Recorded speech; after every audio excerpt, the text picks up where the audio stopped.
नमस्कार, बहुत स्वागत है आपका। आप देख रहे हैं ग्रैंड धर्मा सन्मार्ग। आज हम आपको एक छोटा सा प्रयोग बताएंगे जो आप अपनी डेली लाइफ में कर सकते हैं। और ये प्रयोग बहुत सिंपल है। लौंग का प्रयोग। लौंग तो आपके घर में होगा ही। लौंग आपके खुशियों को बढ़ाता है, नकारात्मक शक्तियों को दूर भगाता है और जीवन में उत्साह उमंग भरता है। लौंग तांत्रिक प्रयोग में भी काम आता है, पूजा पाठ में भी काम आता है और घर में आप किचन में भी रखते ही होंगे लौंग। तो अब जो हम प्रयोग बताएंगे उसके लिए आप थोड़ा सा लौंग खरीद कर लाकर अपने घर के पूजा स्थान पर रख लें, क्योंकि ये आपको लंबे समय तक प्रयोग करना है। जब आपको इसके रिजल्ट मिलने लगेंगे तो आप फिर कभी नहीं छोड़ेंगे इस प्रयोग को करना। बहुत सिंपल है। आज हम आपको 3 तरह के प्रयोग बताएंगे बहुत सिंपल तरीके से। देखिए, जब भी आप घर में पूजा पाठ करते हैं, दीपक जलाते हैं, तो घी का जब दिया जलाएं तो उसमें लाल धागे, जो मोली धागा होता है ना, कच्चे धागा को लाल रंग से कलर किया हुआ रहता है, तो आप उसी का बाती लगाइएगा और उसमें एक लौंग डाल दीजिएगा। देखिए, व्यक्ति को कोई न कोई तो मन्नत होती ही है, हर किसी की।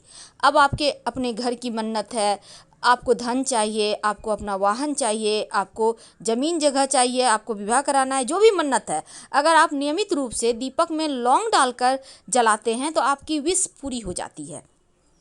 अब चूंकि ये तो हमने आपको कहा कि जब दिया जलाते हैं घर में पूजा पाठ के समय, शाम में भी लौंग आप जला सकते हैं जब आप धूप दीप दिखाते हैं उस समय।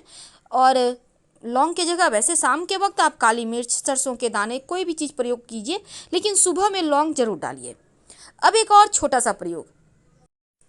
आप अपने घर में पूजा जब करते हैं तो आपके घर में माँ दुर्गा की तस्वीर जरूर होगी।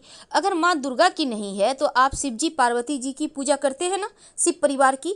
शिव परिवार हर किसी के घर में होना चाहिए। तो माँ पार्वती का ही स्वरूप दुर्गा जी हैं, इसलिए आप माँ पार्वती के सामने माँ दुर्गा का स्वरूप मानकर उनका ध्यान करके 2 लौंग रोज अर्पित करें।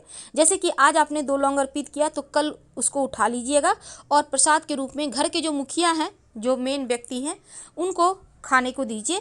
वो जब भी घर से बाहर निकलते हैं एक लौंग मुंह में ले ले, एक पॉकेट में रख ले और बाद में पॉकेट वाला भी लौंग खा ले। इससे उनका स्वास्थ्य भी अच्छा रहेगा और मुश्किलें जीवन में कम हो जाएगी। और दूसरी बात, ये प्रयोग हर रोज करना है, बस अगले दिन उठाना है। आज आपने अर्पित किया, कल उठाइए, कल अर्पित किया, परसों उठाइए, ये एक नियम बना लें। अब दूसरा प्रयोग, जब आप चूँकि हनुमान जी की बात करें तो अगर आप एक नियम बना लेते हैं कि हनुमान जी की पूजा के समय अगर आप, एक छोटा सा प्रयोग है। देखिए, अगर कर्जों की समस्या से फंसे हुए हैं तो आप हनुमान जी को मंगलवार के दिन पान के पत्ता में लौंग इलायची रख कर बीड़ा बनाकर उनको अर्पित करना शुरू कर दीजिए शाम के वक्त। कर्ज की मुश्किलें दूर होती है और धन भी आता है। और अगर राहु केतु ज़्यादा परेशान करे, अब राहु केतु परेशान का मतलब जैसे कि आकस्मिक समस्याएं, बाधाएं, ऊपरी बला, तंत्र मंत्र क्रियाएं, तब आप शिव जी को 2 लौंग हर सोमवार को अर्पित कीजिए। इससे ऊपरी बला टल जाती है।